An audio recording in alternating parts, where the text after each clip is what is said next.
What's up, everyone? You're tuned in to the channel Eps, episode 125. I'm your host, EEPMON, because there is none other. So, 13 days left until I head to Japan to continue my B2B engagements with my Japanese counterparts. And I'm kind of getting the butterflies, I'll be gone for about a month. It's a bit of business travel, it's a bit of leisure travel. Consider it my little vacation too, because during the summertime, I pretty much stayed put. But now is the time where I really need to dial in and focus on what I need to prepare.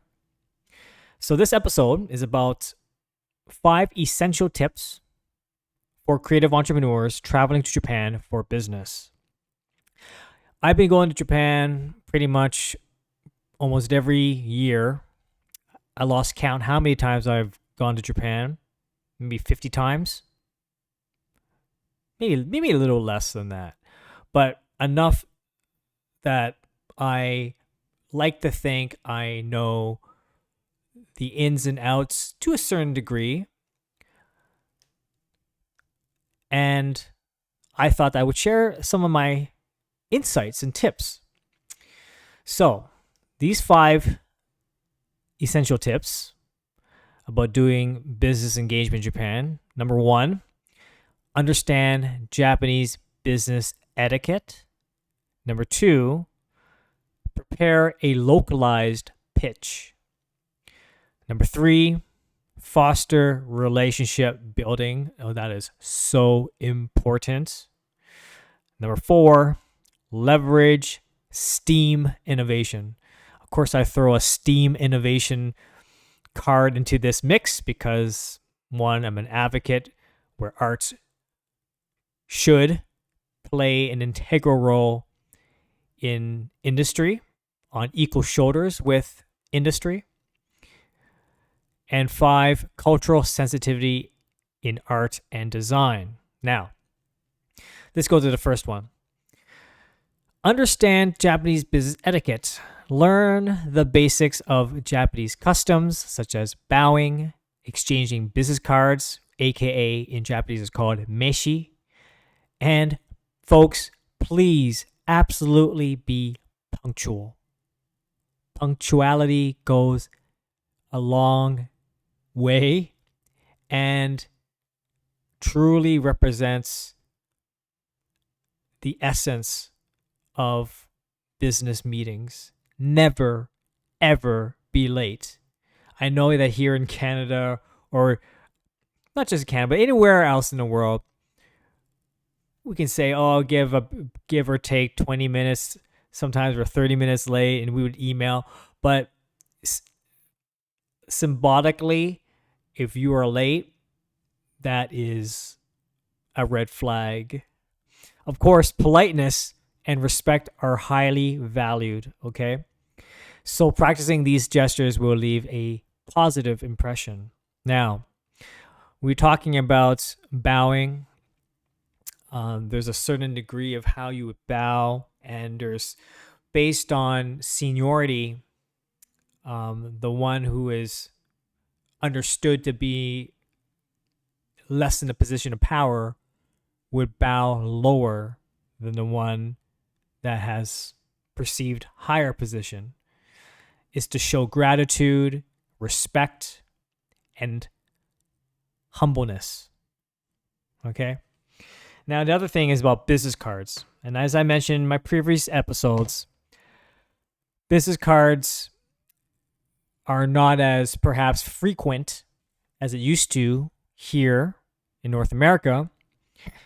But in Asia, not just Japan, even China as well, like Asia at large, business cards is a necessity. It's a formality. In fact, I did my due diligence and I have my EEPMON localized business cards. In Japanese, this is creative entrepreneur. Creative entrepreneur. You got hiragana or it's just katakana. And then digital artist again, katakana equivalent. And my name in katakana, Eric Ilik-chan des. And I have a whole bunch of them. But what's really neat is that the back of each card is different. Look at that. I got sakura. I got more different types of patterns. Oops, this is a crazy one. So I have essentially my business card is like a mini portfolio, right? It's like a mini portfolio. Okay. I got Stormtrooper. Oh yeah, City Lights. Let's go. Oops, sorry. City Lights. It's my City Lights. Another City Lights. Oops. So yeah, it's always a talking point with these business cards. People love them. But I pretty much don't give these business cards out anywhere else but Japan. So it's an exclusivity for our Japanese counterparts. Number 2. So prepare a localized pitch. Now I'm going to share my screen because I'm going to give you an example of, I did a lot of presentation decks, you wouldn't believe, but working with my point man in Japan, he was kind enough to help localize my presentation to Japanese. So let's take a look. Here we have it.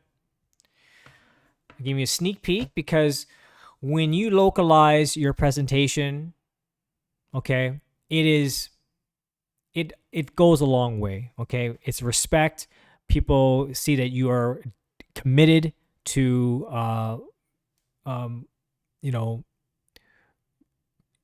to your seriousness of engaging with your contacts. And this presentation deck was a joint one with Global DX at the time, and Aki-san was again my point man. I mean, I'm not. That's his email, but whatever. If you want to email him, go ahead. But yeah, so my pitch was about data art. Okay, it's about data art innovation in business settings, and I'll just go through it very quickly. Like again,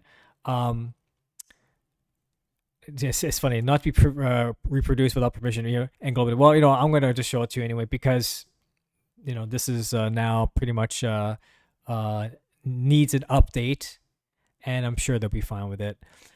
So here is again my artwork, my portfolio, just kind of like a snapshot of a mood board of my creations, and I talk about STEM to STEAM. I'm talking about how A is extremely important and necessary in fostering new modes of innovation for companies to engage in, and how we would do such a thing in incorporating arts into the STEM narrative is all about the data. It's data art. And I liken to this concept of ikigai. Now, ikigai is a Japanese philosophy which essentially combines what you're good at, what you're passionate about, what the world needs, and of course, how you can make money from it. So the alignment, essentially, you could look this up on Google. There's an English version of it, but I'm showing the localized version because that's number 2. That if you can align all these things together, all these traits, then you have achieved your own ikigai. Now, I believe I align myself to establish my own ikigai. And I kind of on the right side, I kind of show how, let's say that similarly, the ikigai of a business or organization is using data and art. And similarly with the Venn diagram of things overlapping is like, it aligns with the UN SDGs. You get new ways of engaging new audiences, new commercial or licensing opportunities, involving arts and culture into your organization. So there's all these similar sort of like overlay, where the left is what ikigai of an individual, on the right is like the ikigai of a corporation. And I gave an example of course, a use case, and I talked about the open data that I used from the Japan Meteorological Agency to create typhoon data art. So here's a clear example of a use case. I used open source data, which would have just been residing on their servers on a TXT file or some spreadsheet of numbers, but I took the data, understood it, and reinterpreted it into data fine art pieces, digital data fine art or something, but these are all, and what's beautiful about this, like, this is all generated through code. So I developed a program that basically reads the data file, the open source data file, and breaks it down. And then through my coding and scripting, providing my rule set, because I'm the artist, the rules that I create is like my paintbrush and acrylics, determine the outcome of the output. And these are like, well, how many do I have? 7, or it was 8? There's 7 different outcomes that the data allows me to interpret. So, for example, central at the top left, this talks about central pressure mapping. This, the one directed to the second one is maximum sustained wind speeds. Third one, longest radius of 50 kT winds or greater. So, like, the amount of information that can be visually interpreted is profound and amazing, and something that perhaps organization would have not have thought of. So could you imagine the applications that can be used for this? Here's a close-up. Here's the data source. Okay, this is literally the left. That's the data source. It's like a long notepad.txt of these data rows. And then, of course, their website provided a legend, which I understood correctly, what it represented, what all these different columns and rows represented. And then code, and on the right, here's a close-up of what a close-up of one of the generative artworks.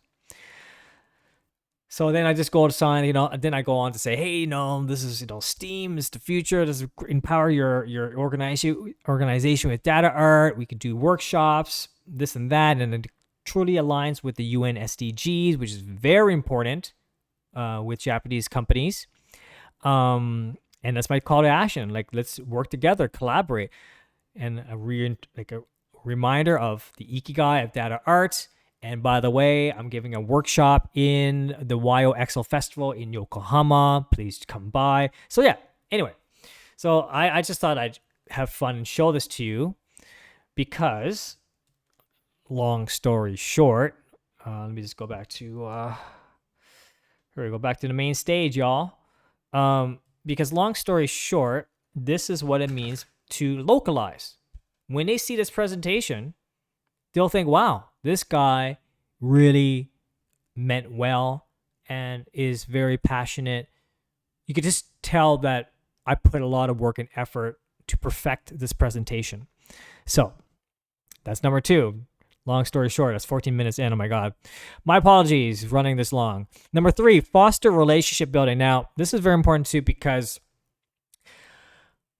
I find that not just Japan, again, like Asia at large, but since I go to Japan often, like, what I find is that, look, you go there once, break the ice, but understand that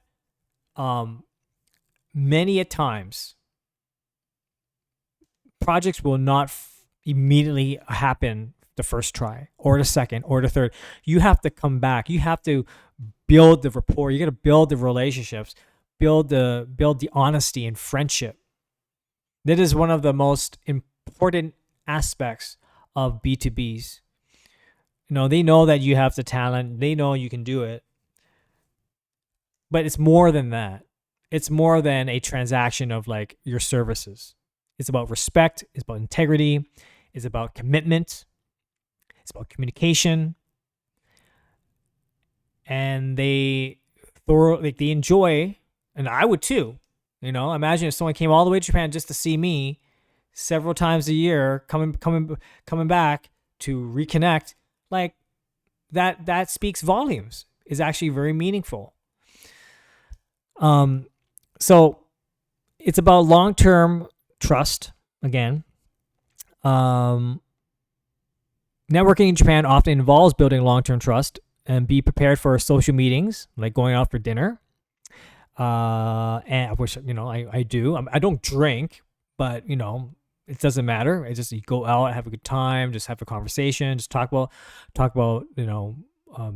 business endeavors and other just kind of like it's just casual chat too, right? Just get to know each other.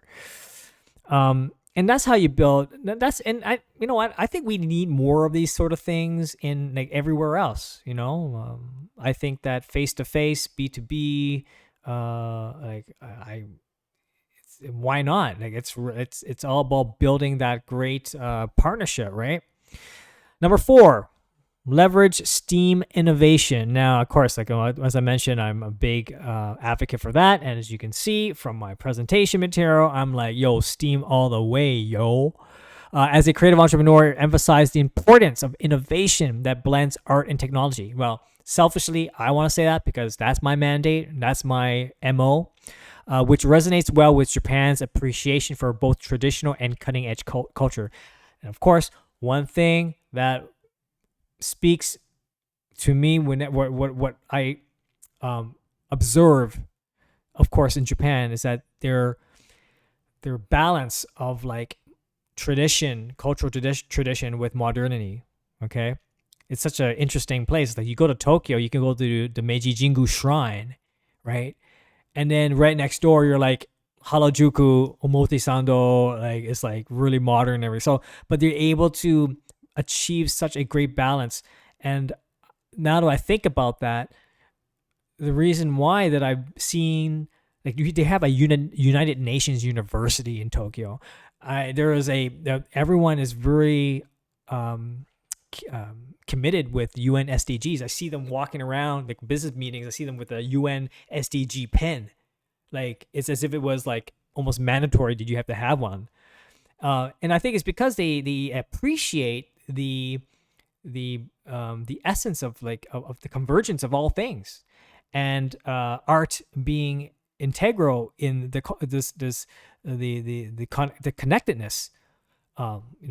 Japan is all about culture, like their tradition and culture. It's incredible.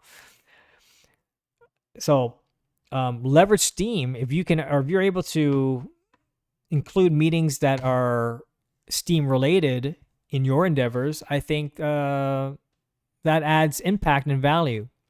And finally, 5, culture sensitivity in art and design. Now you see my presentation, right? It's very well put together. It's minimalist. It looks kind of cool. I like to think it looks kind of cool. So ensure that that how you design it, don't make it too like typical boring presentation with that has gazillion bullet points. You have to ensure that when presenting any creative work, ensure it reflects an understanding of Japanese aesthetics, acknowledge their attention to detail, simplicity, and harmony in design, which can gently enhance the credibility and engagement, as you saw in my previous presentation slides. So that's what I want to share with you all. And I'm starting to warm up again in this manner because it's coming up in 13, the thumbs up, 13 or 12, now going to be 12 days once this day is over. And so I have to prepare. I got to think about all the avenues and meetings that I'm going to engage in. As to, do I need to make any new presentation material? I don't think so at the moment, but most likely when I'm on the ground, I might have to put some new material up. But anyway, I thought I'd just give you a little bit of a show and tell of what I do and what I have to prepare. You know, these business cards are so dope. I mean, I hardly would ever give it out here, but like, yeah, I think it's kind of neat. But yeah, like and subscribe if you enjoyed this content for creative entrepreneur going at it into the world. But yeah, have a great evening, have a great afternoon, have a great morning wherever you are in the world. This is the Channel Eps episode 125. I cannot believe that. Until next time, have a great whatever. Bye.